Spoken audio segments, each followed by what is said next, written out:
Il m'explique très fier de lui, j'ai responsabilisé mon équipe. Le premier bon indicateur pour savoir qu'on a déresponsabilisé quelqu'un, c'est quand on est obligé de lui dire « c'est toi qui es responsable de ce dossier », ça veut probablement dire qu'il y a quelque chose qui n'a pas bien marché. Pour bien comprendre comment est-ce qu'un manager peut sans s'en rendre compte, en voulant aider ses équipes en toute bonne foi, de manière plutôt bienveillante, comment est-ce qu'il lui arrive de déresponsabiliser son équipe.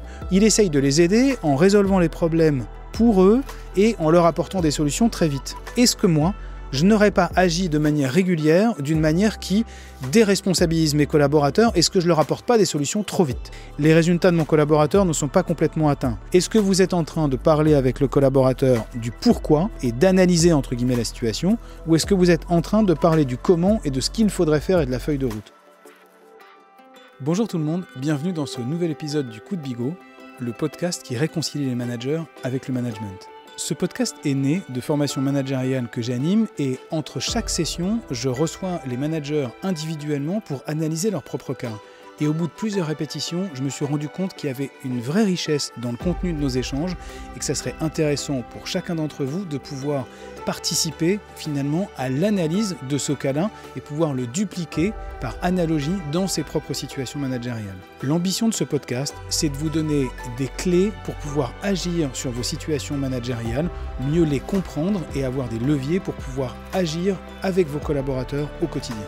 Pour vous y aider, dans chaque épisode, on retrouvera la situation ou les situations d'un ou de plusieurs managers. On va analyser cette situation, ce cas managérial, identifier des outils et des méthodes pour pouvoir le résoudre que vous pourrez dupliquer au quotidien avec vos propres équipes. Je suis Yannick Bigot, fondateur de N48 Conseil, un cabinet qui accompagne les dirigeants et les managers dans leur situation managériale au travers de formations, de conseils et de coaching. Vous pouvez retrouver l'ensemble de ces services sur la page de N48 Conseil, dont vous retrouvez le lien en description. Pour ceux qui écoutent cet épisode, vous pouvez retrouver les schémas en vidéo et en images sur les pages YouTube et Spotify de l'épisode. J'espère que cet épisode va vous plaire et je vous souhaite une bonne écoute.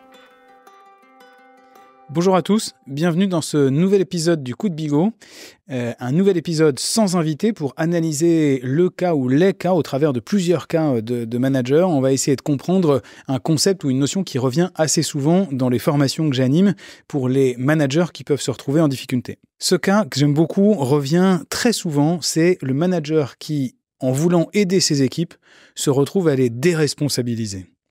On va parler de deux cas aujourd'hui. Le premier cas qui est très amusant, c'est un manager qui vient me voir et qui m'explique à quel point il a très bien responsabilisé son équipe, mais vraiment très très bien. Il avait une situation de difficulté de recrutement, le recrutement traîne, les managers intermédiaires semblent ne pas complètement prendre leurs responsabilités, ça n'avance pas suffisamment. Que fait-il?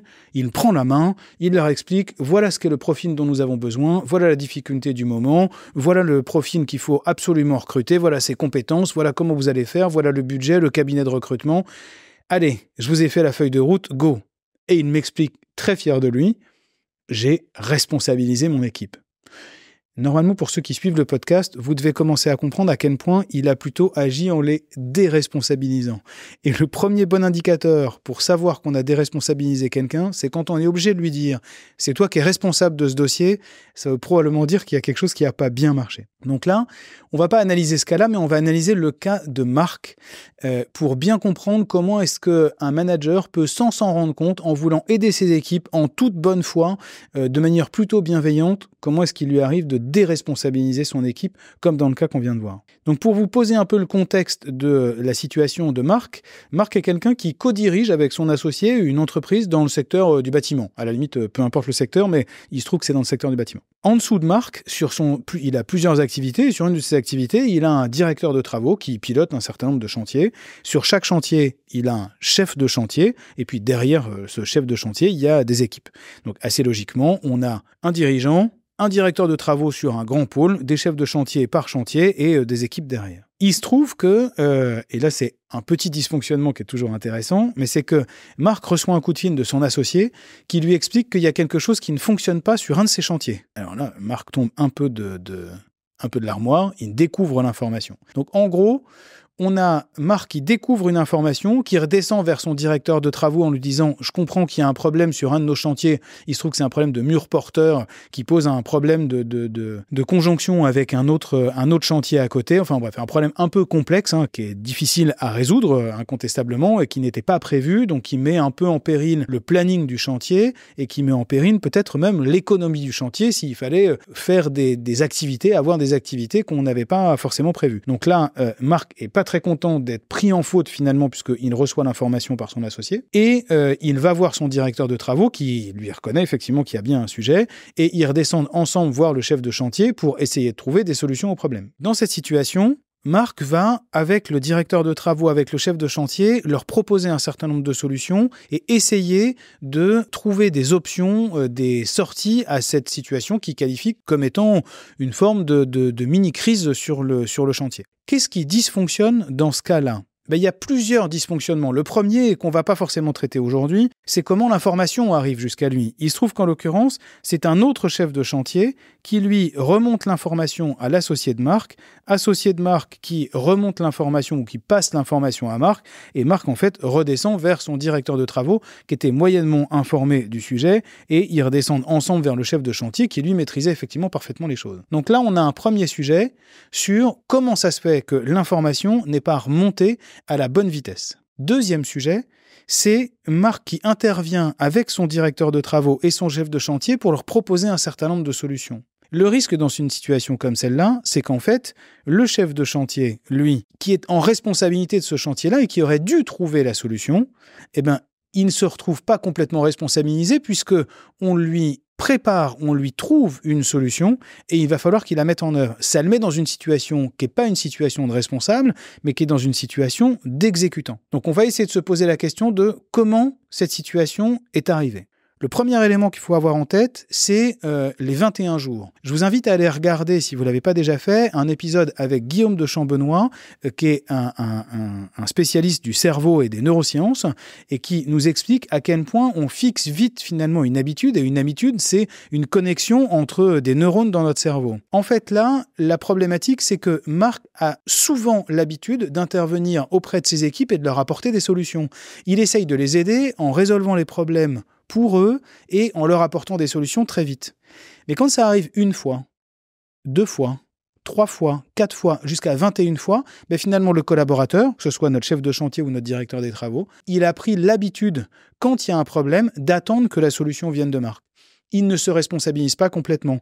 Et c'est en grande partie la responsabilité de Marc de changer son comportement. S'il continue à apporter des solutions à ses collaborateurs, les collaborateurs, sans même le vouloir, de manière involontaire, c'est un automatisme qui s'est créé dans leur cerveau de se dire, face à un problème, j'attends la solution de Marc. Et là, ça commence à devenir une vraie difficulté dans le système de délégation et de responsabilisation de tout le monde. Donc, ayez d'abord en tête de dire, est-ce que moi, je n'aurais pas agi de manière régulière, d'une manière qui déresponsabilise mes collaborateurs? Est-ce que je leur apporte pas des solutions trop vite? Il y a plusieurs épisodes de la première saison qui parlent un peu de ces sujets-là, et l'épisode avec Guillaume de Chambenois dans la 2e saison qui vous éclairera sur le sujet. Le deuxième élément à prendre en considération, c'est, pour ceux qui l'ont déjà vu, un schéma autour de la délégation qui dit en gros que quand je fais un entretien de délégation, au début, c'est le manager qui parle et au bout d'un moment, il finit par se taire et ensuite, c'est le collaborateur qui prend le relais. Ces deux courbes-là se croisent. Vous retrouverez le schéma pour ceux qui le souhaitent sur les pages Spotify et YouTube du podcast. Mais en gros, en synthèse, on a deux courbes qui se croisent. Le message étant, au début d'un entretien de délégation, c'est le manager qui parle pour expliquer pourquoi je te délègue ce sujet. Et ensuite, c'est au collaborateur de prendre la main pour se dire comment est-ce que je vais me traiter. Le pourquoi relève bien du manager, le comment relève du collaborateur. Or, souvent, dans beaucoup de cas de délégation ou de résolution de problèmes, comme on est en train de le voir là, le manager a tendance, probablement pour se sécuriser lui-même, à garder beaucoup la parole, à être beaucoup dans l'analyse de la situation, faire un certain nombre de propositions. L'effet induit, c'est que ça met le collaborateur non pas dans une situation de responsable au sens « c'est mon problème et c'est à moi de trouver une solution », ça le met dans une situation de « c'était mon problème, c'est mon manager qui a trouvé la solution, ça devient son problème et moi je deviens un exécutant qui doit mettre en œuvre la feuille de route qui a été prévue ». En voulant aider un collaborateur en lui prémâchant le travail, en lui apportant des solutions pour aller plus vite, on est dans un risque de déresponsabilisation du collaborateur. Qu'est-ce que Marc aurait dû faire dans cette situation-là ? Probablement, il ne peut pas revenir sur le passé et du coup changer les habitudes de ses collaborateurs. Mais par contre, il a intérêt dans un premier temps à leur dire, face à cette situation-là, une situation nouvelle, on va fonctionner différemment d'habitude pour que ça reste bien votre problème. Donc je ne serai qu'un contributeur à votre réflexion. Il peut y participer, il a sûrement une expertise, une connaissance, une expérience qui est importante dans la discussion. Mais il ne doit pas forcément être le leader de la discussion. Il faut qu'il change de posture pour que le leader de la discussion soit, à minima, le chef de chantier, voire le directeur des travaux. Marc aurait certainement dû d'abord sensibiliser ses équipes sur le fait qu'il y a une problématique d'urgence. On a vu tout à l'heure que le dossier avait mis énormément de temps à arriver sur son bureau, il a mis du temps à remonter et il est passé par un mauvais schéma de remontée d'informations. Probablement que les collaborateurs ont dû se dire que c'était pas forcément complètement prioritaire et qu'ils avaient probablement autre chose à faire à ce moment-là. Le problème, c'est que plus on laisse un sujet, une problématique traînée, plus on risque d'avoir des conséquences et donc d'avoir besoin de beaucoup de temps pour le traiter. Donc en réalité, là où la réponse des collaborateurs, et là notamment du chef de chantier, c'était de dire j'ai eu autre chose à faire, j'avais pas forcément le temps, en réalité, le temps qu'il va passer à résoudre ce problème-là, plus il le laisse traîner, plus il sera important. Le deuxième élément sur lequel il faut sensibiliser l'équipe, c'est qu'en réalité, il n'y a pas eu d'apport d'expertise extérieure complémentaire. Les personnes qui ont résolu le problème sont exactement les mêmes personnes qui étaient à l'origine de ce problème-là et qui pouvaient donc, dès le début, bien en amont, avant que l'information n'arrive jusqu'à Marc, ils étaient déjà en capacité de résoudre ce problème-là. Ils en avaient et les compétences, et finalement la disponibilité, puisqu'ils ont réussi, avec plusieurs semaines de décalage, à trouver le temps pour résoudre le problème. Donc en réalité, ils pouvaient le résoudre beaucoup plus tôt, ils avaient les compétences, la disponibilité pour le faire. Le dernier sujet sur lequel il va falloir que Marc se pose beaucoup, c'est comment se fait-il que l'information ne soit pas remontée du chef de chantier vers le directeur des travaux et du directeur des travaux vers Marc. Si vous retournez sur des épisodes passés de la saison 1 et en partie de la saison 2, vous y retrouvez le modèle de Patrick Lencioni, une pyramide sur comment fonctionne une équipe correctement. Là, on voit bien qu'il y a probablement un sujet de confiance, voire un sujet de capacité à se confronter les uns les autres entre le chef de chantier et le directeur de travaux. On pourrait se poser la question, comment se fait-il où le chef de chantier avait-il suffisamment confiance dans son directeur des travaux pour lui remonter un sujet qui semblait être un sujet de difficulté? Comment se fait-il qu'il ait essayé de le résoudre tout seul dans son coin et que finalement il ne l'ait pas priorisé correctement? Là, il y a un vrai sujet de confrontation entre le directeur de travaux et une chef de chantier. Il va falloir que Marc les aide à travailler sur le sujet. Et puis probablement que lui va devoir travailler sur sa relation avec le directeur de travaux et le chef de chantier en se disant comment se fait-il que vous ne soyez pas venu me chercher plus tôt et que j'ai eu l'information par un autre biais? Pour vous rendre compte que vous déresponsabilisez vos collaborateurs ou qu'en tout cas vous n'agissez pas exactement au bon niveau de responsabilité, plusieurs indicateurs que vous pouvez utiliser. Bon, forcément le premier, c'est les résultats de mon collaborateur ne sont pas complètement atteints.